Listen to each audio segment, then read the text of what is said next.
Hoje vamos abordar o capítulo 5 do Evangelho segundo o Espiritismo, cujo tema é o sofrimento humano.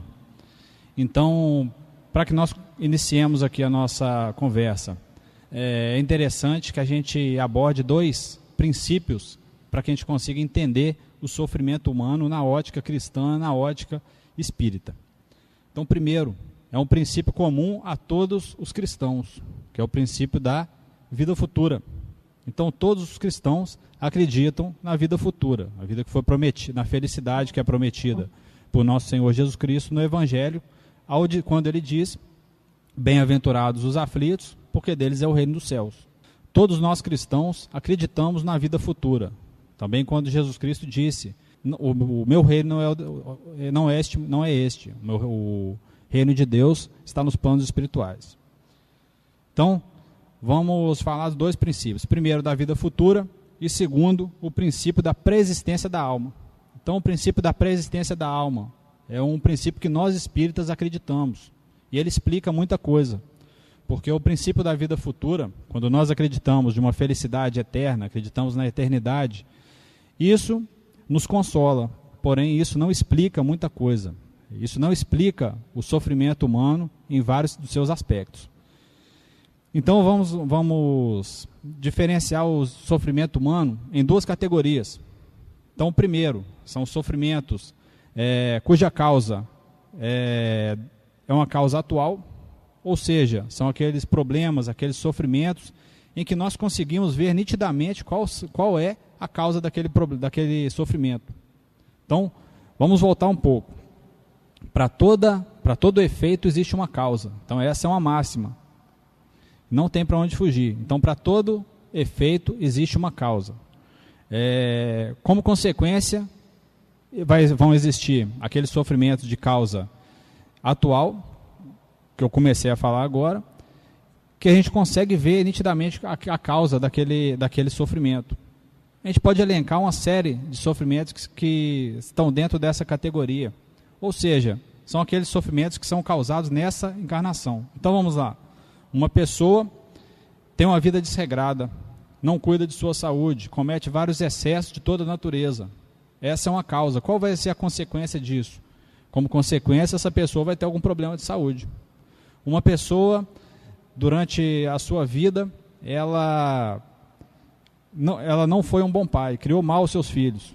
Como consequência, ela pode vir a sofrer durante essa própria vida por causa de um filho. Então, aquele filho vai fazer o seu pai sofrer. Por quê? Por uma causa, que foi uma responsabilidade do pai de, no momento correto, não ter educado o filho corretamente. Outro exemplo, uma pessoa que em algum momento de sua vida não se planejou para o futuro. Em algum momento da vida ela pode vir a sofrer e não ter mesmo o necessário. Então esses sofrimentos são sofrimentos de causa atual. Porém, existem alguns sofrimentos que nós não conseguimos ver qual é a causa daquele problema. E são diversos. Por exemplo, uma pessoa que nasce com alguma paralisia, alguma deficiência. Se nós não acreditamos em uma vida anterior à nossa, não existe uma explicação para aquela pessoa estar passando por aquilo.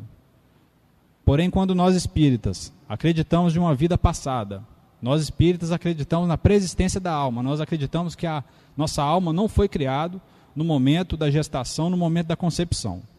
Então nós temos uma explicação para isso. Porque nós sabemos que a causa para aquele efeito veio de uma outra vida. Sabemos também que Deus é justiça, Deus é amor e Deus é poder. Deus tem controle sobre tudo. Então, e sabemos também, como foi falado, que para todo efeito existe uma causa. Sabendo que Deus é amor e Deus é justiça, nós podemos partir da premissa também que a causa é justa. Ou seja, se nós passamos por algum sofrimento de uma vida passada, temos certeza que aquilo foi permitido, aquilo foi merecido. Então, consequência disso, não podemos jamais estar reclamando de algum sofrimento. Por quê? Aquilo ali não aconteceu por acaso. Em algum momento eu mereci passar por aquilo. Muitas pessoas dizem: mas Deus é bom, Deus é amor. Deus é amor, é claro. Porém, pergunta às mães presentes, que não são poucas. Uma mãe castiga um filho tenho certeza que ela castiga o filho para corrigir seu filho. Ela não deseja o mal daquele filho e causa aquele sofrimento do castigo.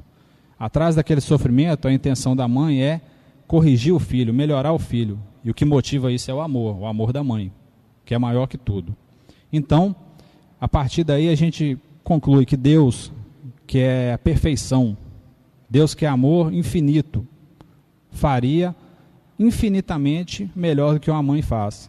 E ela permitiria o filho passar por certo sofrimento, podemos dizer que permitiria causar certo sofrimento aos seus filhos, que somos todos nós, para que nós todos possamos evoluir. Então, a partir daí a gente conclui, como é de conhecimento espírita também, que estamos nessa vida, estamos encarnados somente para evoluir. Então estamos aqui para buscar a nossa evolução, e a evolução se dá através do sofrimento. Então estamos aqui, estamos na Terra não de férias, não estamos aqui para sermos felizes, estamos aqui em busca de nossa evolução. O método que Deus usa para a nossa evolução, sem dúvida, é o sofrimento humano. Muitas vezes podemos nos perguntar, por que então que nós nos esquecemos de todas as nossas existências passadas? Não seria mais sábio que eu soubesse por que estou pagando pelo meu erro?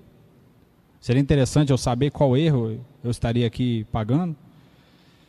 Só que Deus Pai Todo-Poderoso, em sua infinita sabedoria, decidiu, por algum motivo, que nós não devemos saber por que estamos sofrendo. Podemos especular alguns motivos.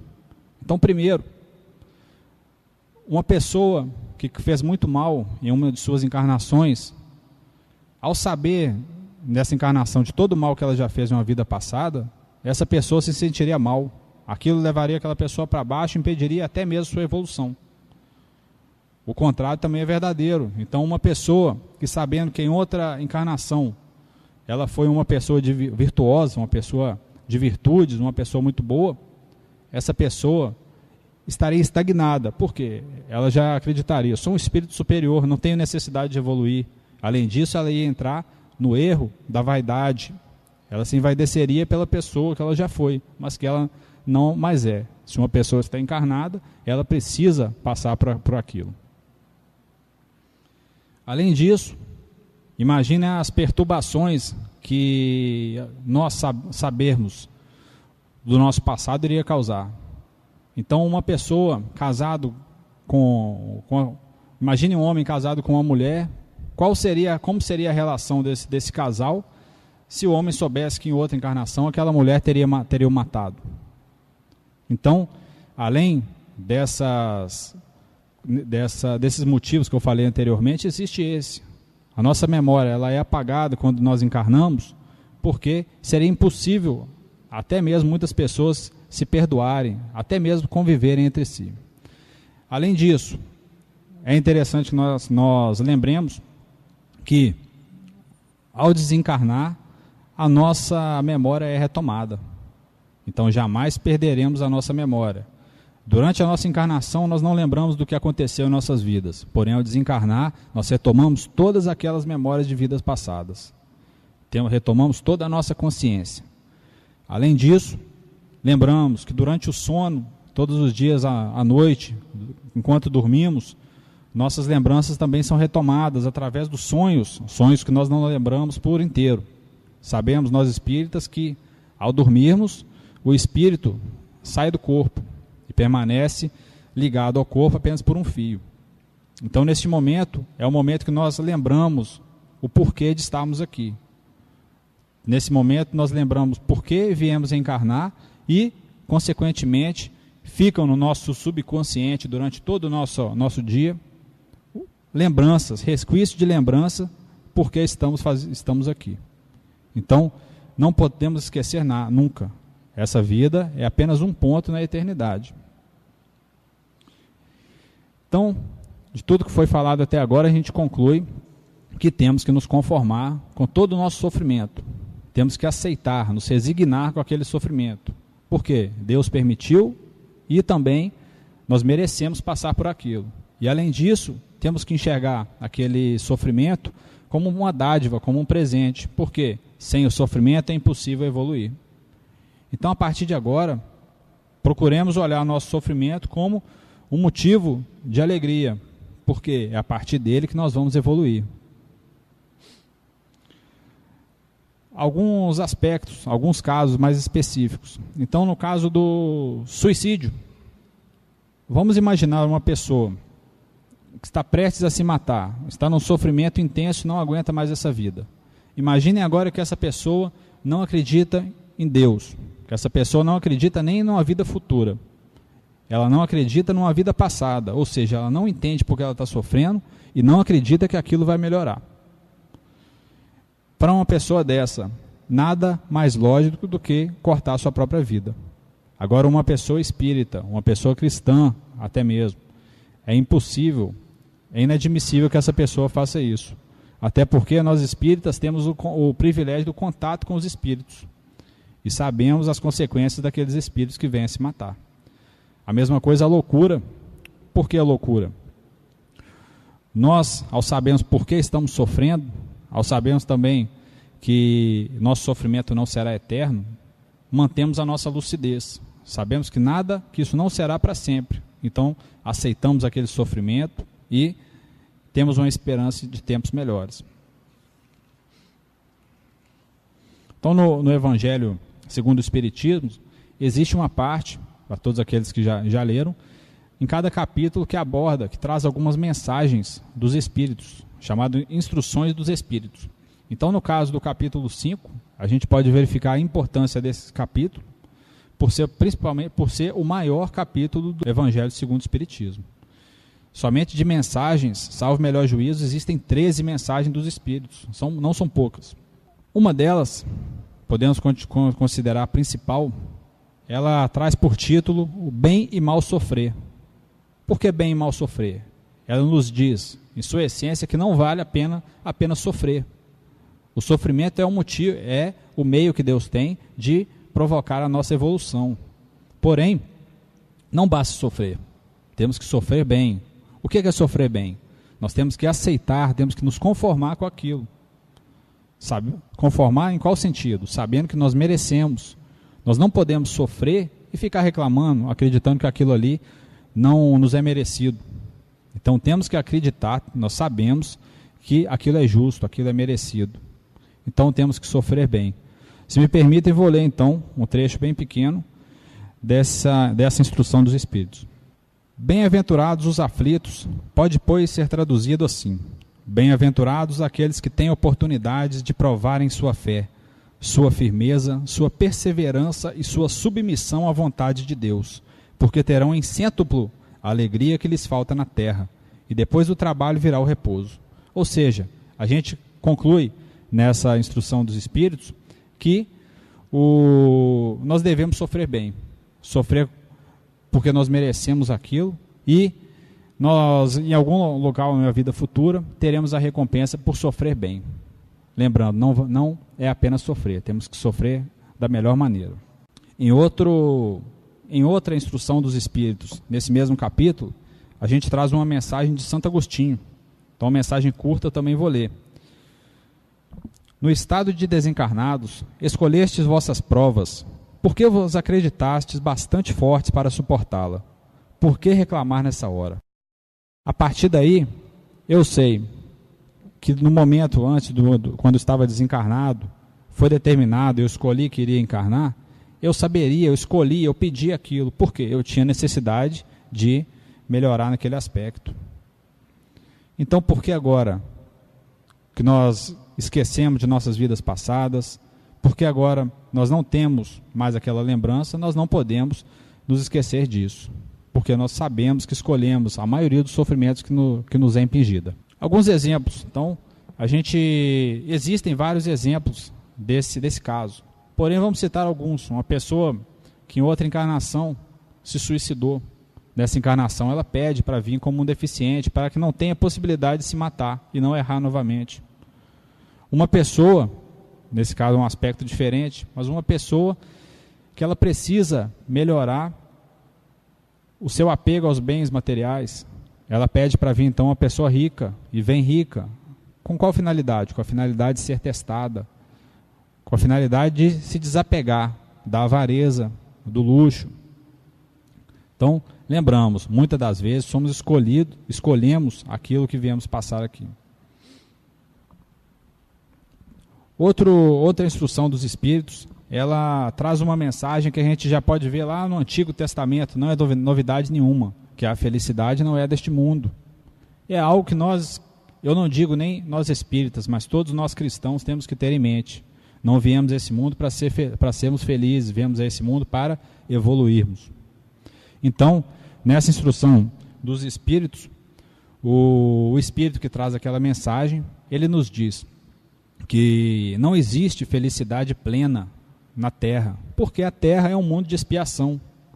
Então existem vários mundos de várias naturezas, a Terra atualmente é um mundo de expiação, ou seja, todos, se não a maioria dos espíritos que aqui vivem somente com a finalidade de estar expiando erros de outras encarnações. Então, a gente chega à conclusão de que não há uma felicidade plena, uma felicidade suprema aqui na Terra. A felicidade, ela não é deste mundo. A felicidade, assim como o reino de Deus não é este mundo, a felicidade não é também neste mundo. Nós cristãos, nós espíritas, temos que ter isso em mente.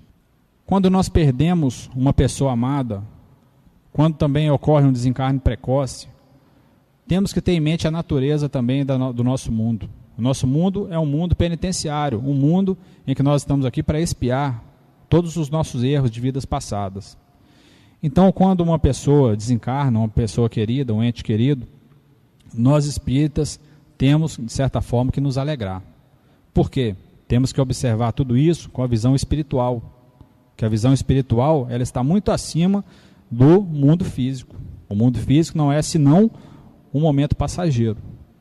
Então, todos nós temos que ter em mente isso. Quando uma pessoa desencarna, é difícil para a nossa cultura acreditarmos que aquilo é bom. Porém, nós temos que acreditar que aquela pessoa está se libertando. Seria egoísmo que nós também queiramos que uma pessoa fique nesse mundo, sendo que ela já está pronta para partir. Muitas vezes vemos também, quando uma pessoa morre, uma pessoa muito boa morre, todos comentam, se fosse uma pessoa ruim, ela não morreria.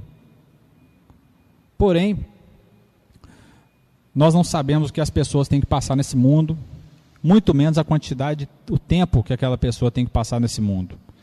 Deus nos deu a encarnação, Deus nos deu a vida para evoluirmos. Uma pessoa muito boa talvez precise de 5 anos para evoluir aquilo que falta e chegar ali a um estado de depuração muito alto. Às vezes uma pessoa que não é um bom espírito, um espírito às vezes um pouco atrasado, precisa de muitos anos. Então essa pessoa não morre por causa disso. Lembrando, isso aqui são casos específicos, não podemos generalizar, falar que uma pessoa vive muito por causa disso, nem vive pouco porque ela é uma pessoa muito boa. Porém, são casos. O Espiritismo ele explica bastante coisa. Depois de tudo que foi dito aqui, a gente começa a chegar ali à conclusão de que o sofrimento é bom. Porém, a gente se faz algumas perguntas. É lícito eu querer diminuir o meu sofrimento, eu querer o conforto, querer a felicidade? Eu respondo sim. Sim, em primeiro lugar, porque o mundo, nossa vida, além de ser um local de expiação, no qual nós temos que atingir a nossa evolução através da resignação, aceitando nossos problemas e da paciência, nós também precisamos desenvolver nossa inteligência, que está intimamente ligada com a nossa evolução. Quando nós buscamos diminuir os nossos sofrimentos, nós estamos desenvolvendo também a nossa inteligência. E isso é positivo. Faço outra pergunta. É lícito, é justo que eu cause sofrimento a mim mesmo? Nesse momento eu falo, depende do caso. Primeiro, se uma pessoa causa sofrimento a si própria, se for para praticar o bem para outras pessoas, isso é válido. Porém, se uma pessoa causa mal a si mesma apenas por vaidade, isso é um erro. Não há virtude nisso. Essa pessoa está vivendo na vaidade e no egoísmo. Então vamos falar sobre os dois casos. Uma pessoa que pratica a caridade e por isso ela sofre, essa pessoa está praticando sacrifício, abnegação, o que são coisas boas. Porém, se essa pessoa sofre apenas por sofrer, ela quer sofrer por sofrer, ela está sendo vaidosa. Outra pergunta: nós devemos deixar o outro sofrer, sabendo que o sofrimento é bom? Deus sabe a quantidade de sofrimento que cada um tem que sofrer, tem que passar. Porém, não cabe a nós julgar isso aqui. Porém, Deus também nos ensinou, os seus mandamentos, que devemos amar ao próximo. E ao amar ao próximo, nós devemos praticar caridade, evitar que o outro sofra. Então, não é missão de ninguém aumentar o sofrimento de outra pessoa. Então, as pessoas sofrem, porém, nós temos que ajudar todos a evitar o seu sofrimento.